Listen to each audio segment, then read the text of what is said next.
오늘 순종의 사람들이란 제목으로 우리 함께 말씀 나누기 원합니다. 오늘 말씀은 여러분들이 너무나 잘 아는 내용입니다. 아람 나라에 나아만이란 장군이 있었는데 그는 나병 환자였습니다.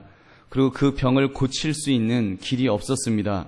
그때 그 집에 끌려온 어린 여종 하나가 이스라엘 나라에 선지자가 있는데 그 사람에게 가면 나병이 나을 것이라는 이야기를 해주게 됩니다.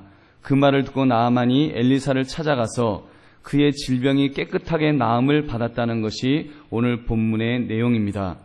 오늘 말씀을 자세히 살펴보면 순종의 사람들이 나옵니다. 어린 소녀의 순종이 나오고 엘리사의 순종이 나옵니다. 그리고 나아만 장군의 순종, 이들의 순종의 태도를 통하여서 우리의 신앙을 점검할 수 있는 저와 여러분 되시기를 주님의 이름으로 축원합니다. 첫 번째는 어린 여종처럼 순종해야 합니다. 우리 2절 3절 말씀 한번 같이 읽겠습니다. 시작. 전에 아람 사람이 떼를 지어 나가서 이스라엘 땅에서 어린 소녀 하나를 사로잡음에 그가 나아만의 아내에게 수종들더니 그의 여주인에게 이르되 우리 주인이 사마리아에 계신 선지자 앞에 계셨으면 좋겠나이다. 그가 그 나병을 고치리다 하는지라. 아멘. 이 어린 여종은 지금 이스라엘 사람을 말합니다. 아람 사람들이 떼를 지어 약탈을 하러 왔다가 그때 발견되어서 강제로 끌려간 그런 불쌍한 아이입니다. 한마디로 비운의 그런 여인이었습니다. 보통 사람들 같으면 자기 운명 한탄하고 원망할 그런 사람입니다. 그런데 이 여종은 달랐습니다. 하나님의 백성이 아닌 세상 사람들과는 무엇이 달라도 다른 모습이 있었습니다. 그것이 무엇입니까? 자기 주인에 대한 동정심, 자기 주인이지만 그 나병으로 고통받고 있는 것을 볼 때 측은히 여기는 마음을 가졌습니다. 그래서 그 여주인에게 우리 주인이 사마리아에 계신 선지자 앞에 계셨으면 좋겠나이다. 그가 그 나병을 고치리이다라고 말해 주었습니다. 여러분, 가만히 있으면 중간은 간다는 말이 있지 않습니까? 이 소녀의 입장이 바로 그랬다고 생각합니다. 괜히 입 한번 잘못 벌렸다가 이를 키우게 되면 더구나 주인의 병이 낫지를 않았다가는 자기 목이 날아갈 판이었습니다. 실제로 이 여종의 말 때문에 어떤 일이 벌어졌습니까? 주인 나아만이, 그 주인집 나아만 대장군이 그 짐을 다 싸갖고 직접 이스라엘 나라를 찾아가게 됩니다. 더구나 아람 왕이 움직였습니다. 이스라엘 왕에게까지 통보되는 정치적인 문제로까지 이렇게 확산되었습니다. 여러분, 얼마나 위험한 일입니까? 그런데도 이 여종은 하나님의 사람이 그 나병을 고쳐줄 능력이 있음을 확신하였기 때문에 하나님이 분명히 고쳐주신다. 우리 주인이 가면 고침받을 수 있다. 이 믿음이 있었기 때문에 그렇게 담대하게 고백하게 된 줄로 믿습니다. 사랑하는 성도님들, 순종이란 이 여종처럼 위험이나 손해를 무릅쓰는 것이 순종입니다.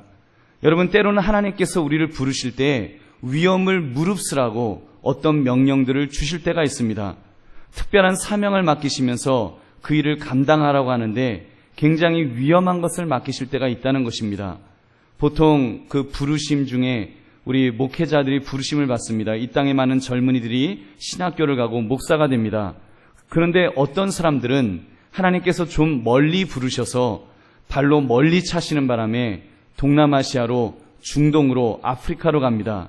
특히 위험 지역으로 분류되는 그런 나라라고 해도 그곳으로 안 가는 것이 아닙니다. 그곳에 하나님이 부르시면 그 나라에도 가고, 지금도 우리 선교사님 한 분이 지금 리비안가 거기 붙들려 있다는, 체포되었다는 그런 소식을 우리가 듣지 않습니까? 여러분, 심지어 생명의 위협을 받는 곳에까지 이렇게 그렇게 부름받고 선교사님들이 가는 것입니다. 어떻게 그들이 갈 수 있을까요?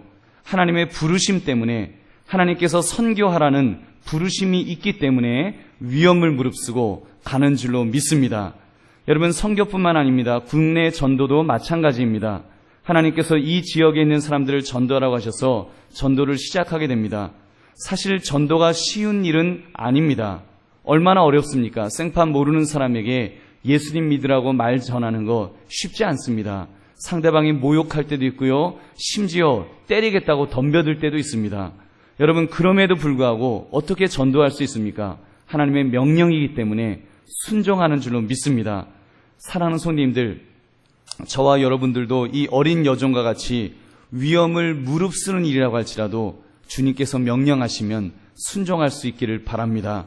여러분, 하나님께서 명령하신 일에 순종하는 일이 위험하고 어려움이 올 것처럼 보인다고 할지라도 두려워하지 맙시다. 여러분, 우주 만물의 주관자가 되시는 그 하나님께서 나에게 명령하셨다면 우리가 무엇이 두렵겠습니까? 여러분, 믿음으로 순종하는 자에게 하나님께서 함께 하시는 은혜를 주실 줄로 믿습니다. 여러분, 성경에 나와 있지는 않지만 이 어린 여종이 하나님의 뜻에 순종함으로 인하여 복을 받았을까요? 받지 못했을까요? 어땠을 것 같습니까? 나만 장군이 돌아가서 그 여종에게 은혜를 갚으려 하지 않았겠습니까? 그 어린 여종의 입장에서도 하나님의 뜻에 순종함으로 틀림없이 복을 받은 줄로 믿습니다. 그러므로 우리가 위험을 무릅쓰고서라도 하나님의 뜻에 순종하며 살아갈 수 있는 저와 여러분 되시기를 주님의 이름으로 축원합니다. 두 번째는 엘리사처럼 순종해야 합니다. 저는 오늘 본문 말씀을 읽으면서 엘리사의 감정을 한번 이렇게 느껴보았습니다. 엘리사도 사람입니다. 엘리사도 이스라엘 나라의 백성입니다. 그렇다면 자기 나라의 왕이 나아만이라는 아람 나라의 장수가 위협을 하니까 자기 옷을 찢으면서 이제 망하게 되었다, 괴로워한다는 이야기를 들었을 때 왜 화가 나지 않았을까요? 근데 엘리사가 무엇이라고 말합니까? 우리 8절의 말씀 한번 같이 읽겠습니다. 시작. 하나님의 사람 엘리사가 이스라엘 왕이 자기 옷을 찢었다함을 듣고 왕에게 보내 이르되 왕이 어찌하여 옷을 찢었나이까? 그 사람을 내게로 오게 하소서. 그가 이스라엘 중에 선지자가 있는 줄을 알리다 하니라. 아멘. 지금 자기에게 데려오라 그랬습니다. 그러면 자기가 고쳐주겠다는 말을 지금 하고 있는 것입니다. 엘리사가 이 말을 하기까지 얼마나 속상했을까요? 여러분, 얼마나 속상했을까요? Why me?라는, 하나님 하필은 왜 납니까? 왜 내가 이 일을 해야 합니까? 라는 그런 감정이 섞이지 않았을까요? 저는 섞였다고 봅니다. 벌써 이 여종을 보세요. 그 어린 여종이 아람 나라 사람들이 그룹을 지어서 몰려와서 납치해가지 않았습니까? 그런 일들이 비일비재하게 있었다면 아람 사람에 대한 감정이 왜 나쁘지 않았겠습니까? 얼마나 분하겠습니까? 그 민족의 원수인 나아만의 병을 고쳐주겠다. 이거 사실 쉬운 일은 아닙니다. 또 더군다나 고쳐주고 나면 또 우리나라 백성들이 얼마나 많이 죽을 텐데, 여러분 그런 마음 안 가지겠습니까? 나병이 다 낫고 나면 이제 우리나라를 공격해 올 텐데 그런 마음이 왜 없었겠습니까? 또 이스라엘 백성들, 그렇게 딸이 납치되고 자기의 형제나 남편이 그 아람 군대에 죽은 그 이스라엘 백성들이 이 엘리사 선지자를 얼마나 원망하겠습니까? 어떻게 그런 나만 그런 사람을 고쳐주었느냐고 그러지 않겠습니까? 여러분, 이런 상황이 그 모파상의 비계덩어리라고 하는 소설에도 이와 비슷한 상황이 전개됩니다. 프랑스가 프러시아의 전쟁 중에 10명의 손님을 태운 마차가 피란을 가게 되었습니다. 근데 그 마차 안에는 포도주 도매상 부부도 있었고, 지방 유지 부부도 있었고, 백작 부부, 수녀들, 정치인, 그리고 뚱뚱보 창녀가 한 사람이 있었습니다. 근데 마차를 타고 가다가 프러시아 군한테 이게 붙들렸습니다. 그리고 프러시아 군들이 막 이렇게 위협을 가하고, 그러면서 은근히 이제 어느 그 군인 한 사람이 동침을, 성적인 것을 요구해 왔습니다. 그때 사람들이 그 창녀를 앞세웠습니다. 당신이 비록 그 사람이 적군이지만 당신이 대의를 위해서 고귀한 일을 하는 거다. 우리를 구하기 위해서, 많은 사람을 구하기 위해서 하나님의 뜻을 하는 거다. 이렇게 압력을 가했습니다. 근데요, 그 여인은 굉장히 창녀였지만 아주 민족의식이 분명했습니다. 내가 어떻게 적군하고 내가 동침할 수 있느냐? 아주 단호했습니다. 근데 하도 옆에서 그 꼬드기니까 할 수 없이 그 사람들을 구하기 위해서 동침을 하게 됩니다. 그 덕에 이제 프러시아 군대에게 그 군대에서 풀려났습니다. 안전지대까지 갔습니다. 모든 것이 편안해지니까 모든 사람들의 눈이 그 창녀를 향했습니다. 그러면서 비웃는 것입니다. 역시 창녀는 창녀야. 에이, 더러운 것, 저렇게 적군하고까지 동침을 하다니 하면서 이렇게 비난하는 그런 내용이, 손가락질한 내용이 모파상의 그 비계덩어리라는 그 소설의 내용입니다. 여러분, 지금 엘리사도 사실 그런 마음에 그 부담감이 없었겠습니까? 그런데도 하나님께서 너 그 나만 고쳐주어라. 하나님이 명령하시니까 그가 그 명령에 순종한 줄로 믿습니다. 그래서 이스라엘 중에 선지자가 있는 것을 내가 이제 그에게 나타내리라 하면서 그를 불렀습니다. 그리고 실제로 이제 그 병이 나았지요. 근데 여러분, 실제로 엘리사 선지자도 나아만 장군을 고쳐준 덕을 톡톡히 이제 당하게 됩니다. 6장을 보면 아람 왕 베나닷이 군대를 모아서 사마리아를 이제 에워쌌습니다. 그래서 사마리아 성에 먹을 것이 없게 되니까 사람들이 자기 아이를, 사람을 잡아먹는 일까지 생겼습니다. 엄마 둘이서 첫째 아이를 먼저 잡아먹었습니다. 그런데 그 다음날 이제 다른 엄마가 자기 아이를 숨겨놓고 잡아먹질 않는 것입니다. 그래서 그 두 여인이 그 왕에게 가서 탄원을 했습니다. 이때 이스라엘 왕이 옷을 찢으면서 맹세합니다. 사밧의 아들 엘리사의 머리가 오늘 그 몸에 붙어 있으면 하나님이 벌 위에 벌을 내리실 줄로다. 이스라엘 왕이 이 엘리사, 나아만 장군도 고치고 또 그 이후에도 이제 6장에 보면은 이제 이스라엘 그 아람 군대를 죽일 기회가 있었는데 또 하나님께서 명령하셨겠죠. 살려주라는 말씀에 또 그냥 살려주는 이런 일이 있으니까 아주 그냥 민족의 원수로 그렇게 엘리사를 비난했던 것입니다. 여러분, 여기 이 말씀을 통해서 무엇을 알 수 있습니까? 순종이란 내 뜻과 맞지 않아도 하나님의 뜻에 따르는 것이 순종입니다. 여러분, 때로는 우리의 뜻, 우리의 생각에는 하나님 나 이거 하기 싫어요. 그러나 하나님께서 하라 하시면 여러분, 우리가 순종해야 될 줄로 믿습니다. 여러분, 그런 갈등을 가장 많이 겪는 분들이 선교사님들 중에서 일본에 선교하러 가시는 분들이 겪는 갈등이 남다릅니다. 저부터 일본 사람에게 선교하는 것이 감정적으로는 잘 허락이 되지 않습니다. 그래서 일본에 가서 선교하시는 선교사님들이 한 번쯤은 그런 갈등을 합니다. 하나님, 왜 하필이면 일본입니까?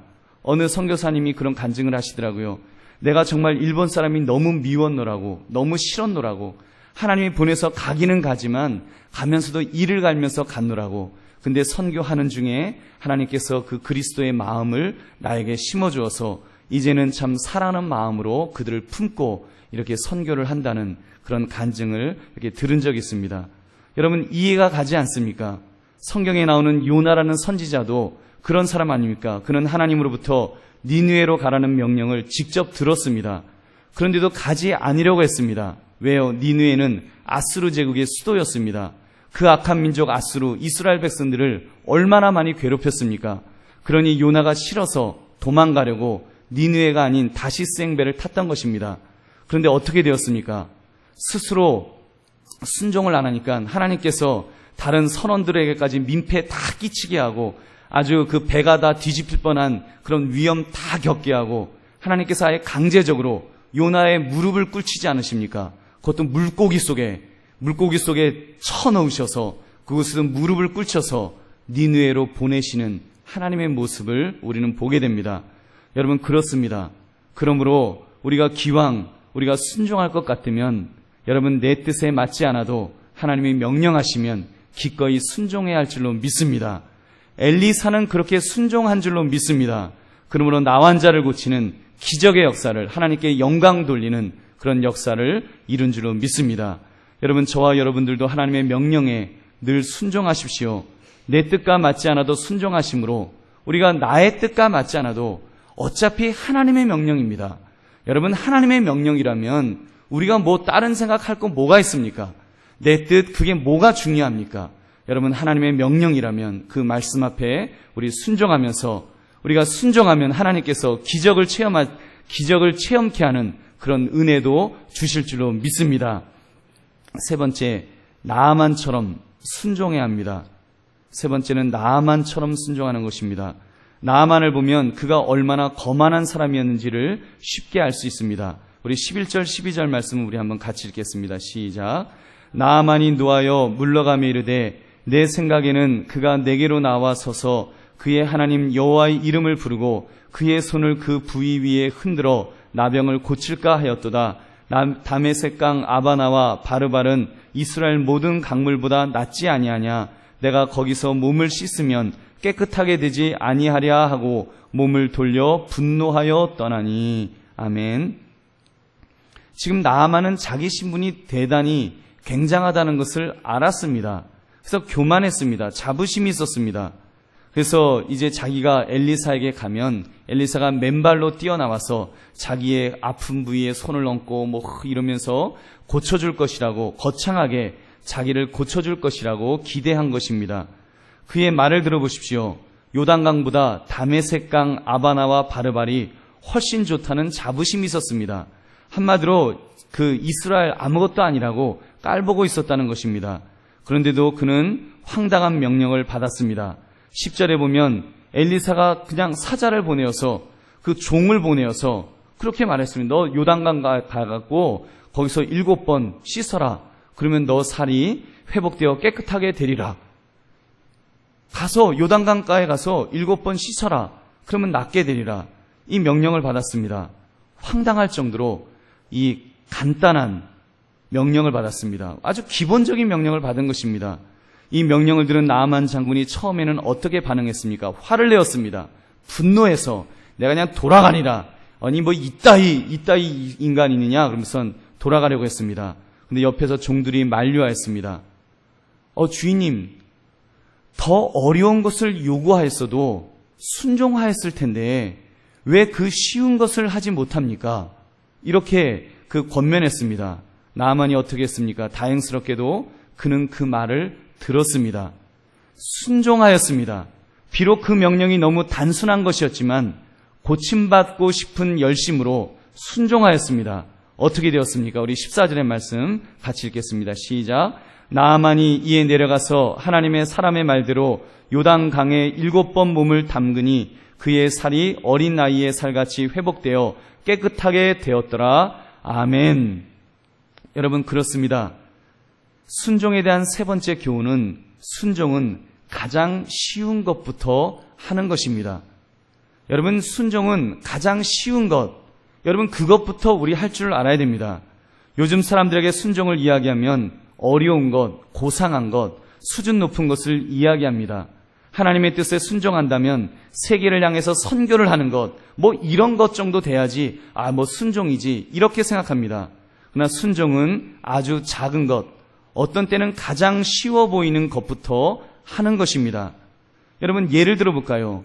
지금도 우리의 모습 속에서 여러분, 특히 믿음으로 구원 얻는다는 것에 대해서 얼마나 믿음을 갖고 있습니까? 여러분, 너무 쉬워서 못 믿는 사람들이 있습니다. 실제로 예수 믿지 않는 사람들에게 믿음으로 구원 얻는다 그러면 너무 쉬워서 못 믿겠다는 것입니다. 만약에 차라리 이렇게 말하면 어떨까요? 1,000만 원 당신 평생에 1,000만 원 헌금하면 됩니다. 그리고 1000시간 무릎 꿇고 기도하면 천국 갑니다. 여러분, 이런 조항을 오히려 만들어 놓았다면, 여러분 사실 그게 쉽습니까? 1,000만 원 헌금하기가 쉽나요? 1000시간 무릎 꿇고 기도하기가 쉽나요? 그러나 그렇게 하면 구원받는다라고 한다면 아마도 더 많은 사람이 예수 믿으려고 할 것입니다. 내가 하지. 나 그거에서 내가 구원받을 수 있다면 나 그거 할 거야. 아마 더 할 거예요. 여러분, 그런데 성경이 뭐라고 말씀합니까? 믿음으로 구원받는다. 행함이 아니다. 믿음으로 구원받는다. 그러니까 사람들이 말합니다. 뭐가 그렇게 쉬워? 뭐가 그렇게 쉽게 그냥 믿기만 하면 구원받는 거예요? 그건 너무 가치가 없네? 이러고 안 믿는 사람들이 있어요. 얼마나 안타깝습니까? 여러분, 하나님께서 왜 믿음으로 구원 얻는다 그러셨을까요? 왜 행함이 아니다? 왜 믿음이다? 왜 하나님의 은혜다라고 말씀하실까요? 너무 소중한 것이기 때문에 우리의 행위로는, 우리가 가진 것으로는 도저히 값으로 살 수 없는 것이기 때문에 하나님께서 은혜로 주시는 것입니다. 그래서 믿음으로 주신 것입니다. 그래서 믿기만 하면 구원받는다. 하나님의 아들을 의지하기만 하면, 그분을 붙들기만 하면 구원 얻는다고 하는 이 기가 막힌 진리를 우리에게 주신 것입니다. 여러분, 이 간단한 진리 믿으십니까? 믿으시면 아멘 합시다. 아멘. 여러분, 믿는 자에게 복이 있는 줄로 믿습니다. 여러분, 이 얼마나 놀라운 진리입니까? 이 간단한 진리를 믿지 못해서 정말 구원받지 못하는 얼마나 많은 사람들이 있는지요. 얼마나 안타까운지 모릅니다. 한 가지만 더 말씀드리겠습니다. 신앙의 가장 기본은 기도와 말씀이라고 말합니다. 자, 이 기도와 말씀에 대해서 여러분은 얼마나 충실하신지요? 제가 성도들에게 여러분, 우리 신앙생활의 기본은 기도와 말씀입니다. 이것이 기본입니다. 이 기본을 충실히 합시다. 제가 만약에 이런 설교를 매주일 한다면 아마도 여러분은 어떻게 들으실는지요? 아마 어떤 분들 중에는 그러실 거예요. 무슨 설교가 맨날 똑같냐? 똑같은 말만 하냐? 그거 누가 모르냐? 기도와 말씀, 그거 누가 모르냐? 다 한다. 아마 지금 이 자리에 나오지 않으신 분들에게 신앙생활의 기본은 기도입니다. 신앙생활의 기본은 말씀입니다 하면 그거 다 압니다. 그거 다 아는 얘기 뭐 합니까? 분명히 말할 수 있을 것입니다. 여러분, 이 기본, 기도와 말씀, 이 기본에 순종하는 것이 중요합니다. 여러분, 순종하는 것이 중요합니다. 이게요, 그냥 기도와 말씀 나 안다가 중요한 것이 아니라 그 말씀에 순종하는 것, 이것이 중요한 줄로 믿습니다. 그렇게 볼 때 지금 이 금요기도에 나오신 여러분들은 기도와 말씀에 순종하여 나오신 줄로 믿습니다. 여러분 잘하셨습니다. 이렇게 이 신앙생활의 가장 기본인 기도와 말씀에 우리가 충분히 이렇게 순종함으로써 그렇게 주님의 또 은혜 받고 복을 받을 수 있는 저와 여러분 되시기를 주님의 이름으로 축원합니다. 말씀을 맺습니다. 말씀의 제목 순종의 사람들에 대한 말씀을 나누었습니다. 첫째, 어린 여종처럼 여러분 하나님께서 요구하시면, 하나님께서 명령하시면, 때로는 여러분의 마음속에 감동을 주시면 위험도 무릅쓰시다. 위험도 무릅쓰시다. 사실 이번에 위구르 단기 선교 약한 이슬람권이라 그래서 그래도 조금 마음이 그렇긴 합니다만 이슬람권이니까 별로 사실 기분이 썩 좋지는 않습니다. 그리고 더 우리가 기도해야 되겠다라는 생각이 듭니다. 여러분 물론 그곳이 위험할 수 있는 곳입니다. 그리고 또 사역 자체도 위험합니다. 여러분 그러나 위험을 무릅쓰면서 또 주께서 또 우리 한강교회 또 그렇게 당에서 결정을 했으니까 또 그곳에 우리가 순종하며 가는 것입니다. 여러분 위험을 하나님께서 또 우리의 감동 속에 그렇게 위험을 무릅쓰고라도 또 하라 하시면 또 순종해야 할 줄로 믿습니다. 두 번째는 엘리사처럼 자기의 뜻과 어긋나도 순종합시다. 자기의 뜻과 어긋난다고 할지라도 나는 하고 싶지 않다고 할지라도 하나님께서 명령하시면 여러분 그 말씀에 우리가 순종하는 것입니다.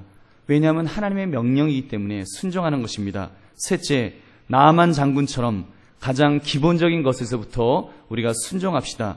여러분 나는 어떤 순종, 이 세 가지 순종 중에 나는 어떤 순종을 잘하고 있습니까? 아니 잘못하고 있습니까? 혹시 위험한 일에 명령하시면 내가 제대로 순종하지 못하는 모습은 아닐런지 없는지요? 또는 나의 뜻과 어긋나면 내가 순종하지 않는 그런 모습은 없습니까? 아니면 너무 기본적인 이야기라서 기본적인 말씀이라서 그까짓 거 하면서 순종하지 못하는 내 모습은 없는지 우리가 오늘 이 말씀을 통해서 이 늘 하나님의 뜻에 따라서 우리가 순종하며 이렇게 살아갈 수 있는 그런 저와 여러분 되시기를 주님의 이름으로 축원합니다. 우리 함께 통성으로 기도하겠습니다.